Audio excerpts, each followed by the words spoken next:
Yang pertama, kata dasar. Kata dasar adalah unsur bahasa yang diucapkan atau dituliskan yang merupakan perwujudan kesatuan perasaan dan pikiran yang dapat digunakan dalam berbahasa, serta kata dasar belum mendapat imbuhan, baik itu berupa awalan atau prefiks, sisipan, konfiks, maupun akhiran atau sufiks. Kedua, kata berimbuhan. Imbuhan adalah bunyi-bunyi yang ditambahkan kepada kata dasar untuk mengubah atau menambahkan makna pada kata dasarnya. Imbuhan-imbuhan tersebut, awalan, sisipan, dan akhiran, serta gabungan awal dan akhiran ditulis serangkai dengan bentuk dasarnya. Ketiga, bentuk ulang. Kata ulang adalah bentuk kata yang diperoleh melalui proses reduplikasi atau pengulangan, baik secara keseluruhan, sebagian, maupun perubahan. Keempat adalah gabungan kata. Aturan pertama, unsur gabungan kata yang lazim disebut kata majemuk, termasuk istilah khusus ditulis terpisah. Yang kedua, gabungan kata yang dapat menimbulkan salah pengertian ditulis dengan membubuhkan tanda hubung di antara unsur-unsurnya.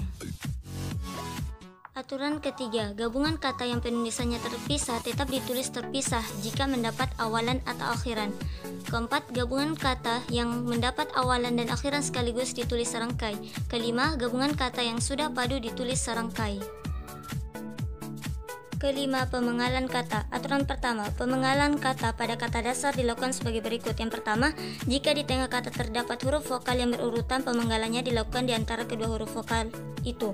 Yang kedua, huruf diftong a, i, au, e, i, dan oi tidak dipenggal. Yang ketiga, jika di tengah kata dasar terdapat huruf konsonan termasuk gabungan huruf konsonan di antara dua huruf vokal, pemenggalannya dilakukan sebelum huruf konsonan itu. 4. Jika di tengah kata dasar terdapat dua huruf konsonan yang berurutan, pemenggalannya dilakukan di antara kedua huruf konsonan itu. Yang kelima, jika di tengah kata dasar terdapat tiga huruf konsonan atau lebih yang masing-masing melambangkan satu bunyi, pemenggalannya dilakukan di antara huruf konsonan yang pertama dan huruf konsonan yang kedua. Aturan kedua, pemenggalan kata turunan sedapat-dapatnya dilakukan di antara bentuk dasar dan unsur pembentuknya. Ketiga, jika sebuah kata terdiri atas dua unsur atau lebih dan salah satu unsurnya itu dapat bergabung dengan unsur lain, pemenggalannya dilakukan di antara unsur-unsur itu. Setiap unsur gabungan itu dipenggal seperti pada kata dasar.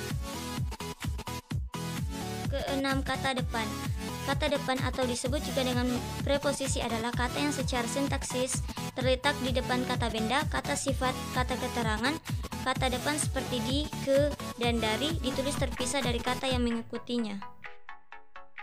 Ketujuh, partikel. Kata partikel adalah sebuah kata yang terkait dengan kata lain. Aturan pertama, partikel lah, kah, dan tah ditulis serangkai dengan kata yang mendahulunya. Kedua, partikel pun ditulis secara terpisah dari kata yang mendahulunya. Yang ketiga, partikel per yang berarti demi, tiap, atau mulai ditulis terpisah dari kata yang mengikutinya.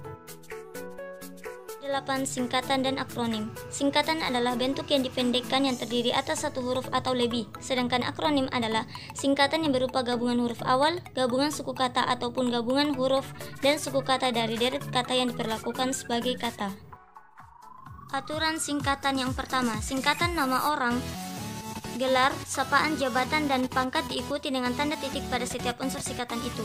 Kedua, A. Singkatan terdiri atas huruf awal setiap kata nama lambang pemerintah dan ketatanegaraan, lembaga pendidikan, badan atau organisasi, serta nama dokumen resmi ditulis dengan huruf kapital tanpa tanda titik. B. Singkatan yang terdiri atas huruf awal setiap kata yang bukan nama diri ditulis dengan huruf kapital tanpa tanda titik. Ketiga, singkatan yang terdiri atas 3 huruf atau lebih diikuti dengan tanda titik. 4. Singkatan kata yang terdiri atas 2 huruf yang lazim dipakai dalam surat menyurat masing-masing diikuti oleh tanda titik.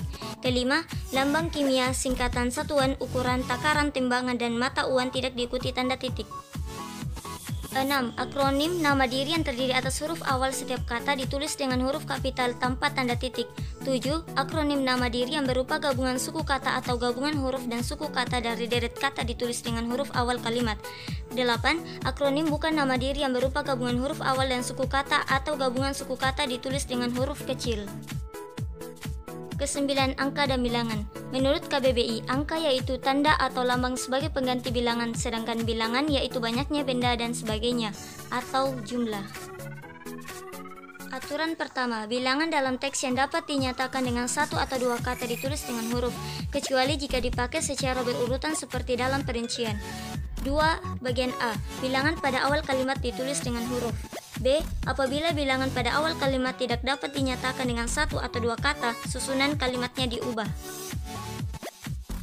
Ketiga, angka yang menunjukkan bilangan besar dapat ditulis sebagian dengan huruf supaya lebih mudah dibaca.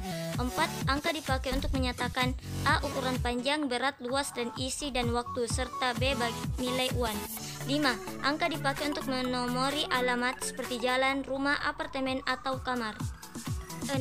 Angka dipakai untuk menomori bagian karangan atau ayat kitab suci. 7. Penulisan bilangan dengan huruf dilakukan sebagai berikut. 8. Penulisan bilangan tingkat dapat dilakukan dengan cara berikut. 9. Penulisan angka yang mendapat akhiran an dilakukan dengan cara berikut. 10. Penulisan bilangan dengan angka dan huruf sekaligus dilakukan dalam peraturan perundang-undangan, akta, dan akuitansi. 11. Penulisan bilangan yang dilambangkan dengan angka dan diikuti huruf dilakukan sebagai berikut. 12. Bilangan yang digunakan sebagai unsur nama geografi ditulis dengan huruf. Ke-10. Kata ganti. Kata ganti merupakan kata yang dipergunakan sebagai pengganti subjek atau objek yang berupa benda atau orang. Kata ganti tersebut yaitu ku dan kau ditulis serangkai dengan kata yang mengikutinya, sedangkan ku, mu, dan nya ditulis serangkai dengan kata yang mendahulunya. 11. Kata si dan san. Kata sandang adalah suatu kata yang belum memiliki arti tertentu atau bahkan tidak memiliki arti atau makna khusus, hanya sebagai penjelas dari kata yang di depannya. Kata sandang meliputi kata si dan sang, ditulis terpisah dari kata yang mengikutinya.